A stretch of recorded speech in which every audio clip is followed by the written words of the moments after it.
Let's talk about thought transmission. This is such a fascinating topic and one that I get asked all the time. And it's one that works really so well that I even get surprised from time to time. If you haven't seen my previous video, I talk about the story of how I manifested the exact words from my ESP. But there was a really good question in the comments about why did that come at that time and not earlier? And how come it took until I manifested my ESP to actually hear those words? And this is the truth about thought transmission. Before I forget, let me introduce myself. I am Alex. I'm a subconscious breakthrough and manifestation coach, and I help you remove all your limiting beliefs so that you can manifest the lasting love that you have always dreamed of. But we're not here just to manifest love. You can also use all of these techniques and removing your limiting beliefs so you can have the life of your dreams. Because you don't want just love, you also want everything else. If you want to work with me, you have multiple ways to do so. You have all of those in the description from my course of Forever Yours, working one-on-one with me. And I have actually just created a thought transmission masterclass that goes so hand in hand with this topic, and it goes very deep into how thought transmission works with all of the techniques, all of the ins and outs and explanation and quantum entanglement and everything, so you can make thought transmission work for you. It's available in the description. You've got the link there and all of the details. So let's talk about this. How come, if I was doing all of this work and I was manifesting my SP, how come it took so long for me to see and hear the words that I wanted my SP to say? Why did it come at that time? And all of the details about it. So the thing about thought transmission, it isn't that you are putting a thought into someone. It is, but it isn't. Quantum entanglement shows us that when two particles are linked and one particle changes, the other one will change even if they are very far away. That is the simplified way. So if I am linked with my SP, when I change, they will also change. They can only mirror my assumptions. They can only mirror what I believe about myself, what I believe about them, and the world around me, because everything comes from me. So the thing about the thought transmission, again, it isn't that you are just putting a thought into their head. It is that you are actually shifting to believe that they can say that and then implanting that thought into them so they repeat it to you. It isn't that from the place where you are, you put a thought into them. It is that you actually believe that you can hear those thoughts and then those thoughts come to you. Does that make any sense? The core thing about conscious manifesting is that you have to change who you are for everything else and other people to be able to change. You have to be in your certainty that you can hear those words, believing that you are worthy of those words, whatever those words are. So the fact that I heard, for example, my best friend saying how obsessed they were with me and how they couldn't stop thinking about me is because I really was that, but the subconscious is always going to try to find the path of least resistance. It's going to try to find the path that is going to be the easiest to get to, hearing those words and getting the confirmation that I have shifted. And in that moment in time, it was through my best friend, because my best friend and I have been friends for nearly 20 years. So of course, the path of least resistance is to hear those words from the people that are closest to me. And during that time, I was getting lots of messages from friends. And like, hey, how are you? I was thinking about you. I hope you're good, etc., etc. Your subconscious will always go through the path of least resistance. But again, thought transmission isn't just that I pick a thought and then I put it into someone's head. That's not what it is. It's about you shifting and truly believing that that can happen for you.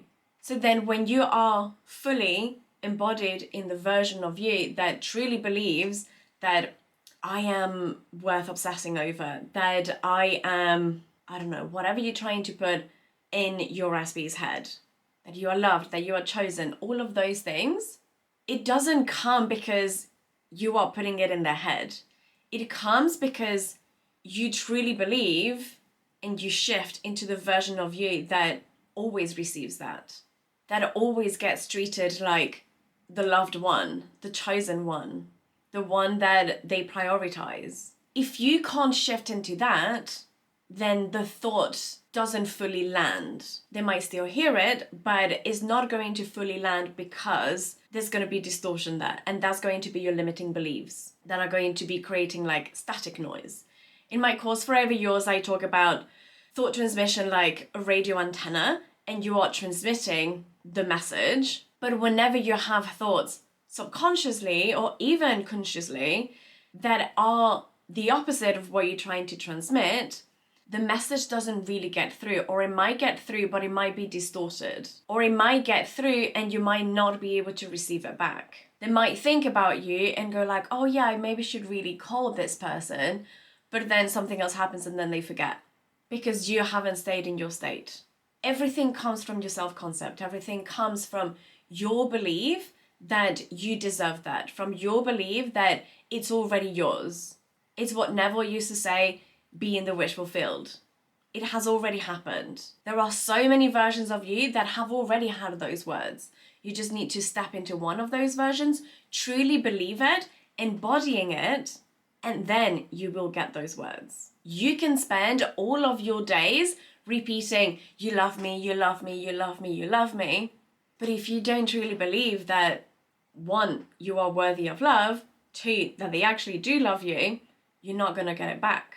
Whenever you snap out of that state, it's like you putting this barrier. It's like you closing the door. You can't receive any more messages. It's like way back in the 90s when your voicemail was full and then you couldn't leave any more messages.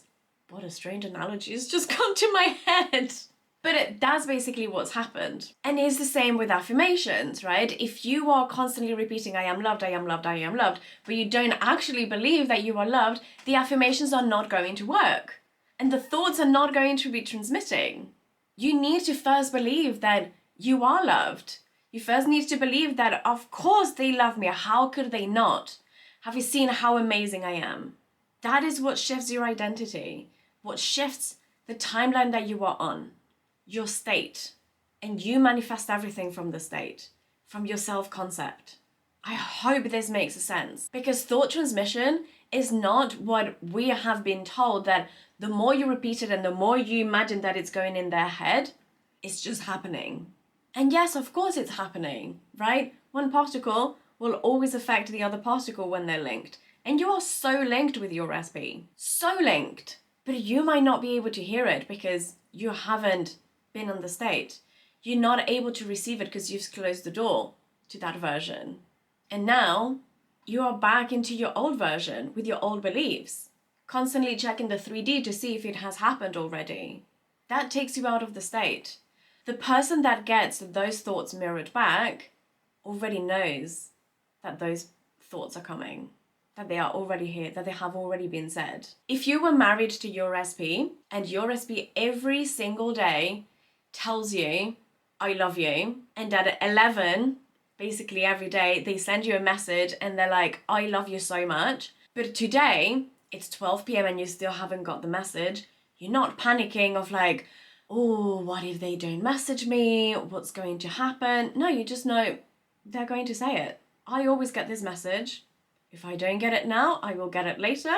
I will get it tonight when we are snuggling up on the sofa or cuddling in bed or whatever. You know that those words are already coming. You're not anxiously checking, excuse me, hubby, have you messaged me yet? Why haven't you said that you love me today? You just know. It's a certainty in your heart. It's a certainty in your body. So actually, thought transmission isn't just me putting a thought and putting it in their head. It's you becoming this version of you that knows that those thoughts are the reality, and then sending those thoughts to that version that matches who I am, and then they're going to mirror it back. That is the truth about thought transmission. It doesn't have to be this super complicated thing where every night you are thinking of them and putting those thoughts. And definitely that is a good exercise. But first, to get into the version of you and imagine that you are sending those thoughts to that person. Imagine your chest expanding and opening up so you are receptive and allowing to receive, and then you will receive. You cannot receive what is not a match for you. Let me say that again. You cannot receive what is not a match for you. If you constantly believe that, oh, maybe they're not thinking about me, maybe they don't love me, maybe I'm not worthy of this love, you're not going to be able to receive your SP or anyone else matching that love back to you. And that is why working on your subconscious beliefs is so important. In my thought transmission masterclass, I give you a routine that is going to help you go in so deep to shift the identity so you actually step into the version that receives all of these thoughts that she has been transmitting. And then you just have to sit and receive. You don't need to do anything. You don't need to start chasing. You don't need to start messaging. You definitely do not need to check the 3D to see if it's happened already or ask your friends, has this person been talking about me? It just happens. It just comes to you. So then going back to that question, why did it happen at that point? It's because for me, this thing that I wanted my SP to say was a very fun thing. There was no outcome that I was trying to get out of it. But I also didn't feel like he was going to say that up until, things had already moved forward. So I didn't receive it until after we spoke. And literally just after we got back in contact and we saw each other, I received it because I was now really at this version of like, of course I can receive this. And I got it word by word. But if before I was a bit wobbling in between the state of yes, this is already mine, and maybe once this cemented, I was able to be fully open to receiving that transmission, that thought that I had put in their head, that they would have never said otherwise. I hope this is making so much sense. I can't wait for you to have a look at this masterclass. It is so good. It's about 90 minutes long and it really goes really in depth. But of course, you have plenty of other videos around here about thought transmission, tapping for your subconscious beliefs and everything. But I definitely want to hear about all of the thoughts that you're transmitting, all of your questions, and all of the things in the comments.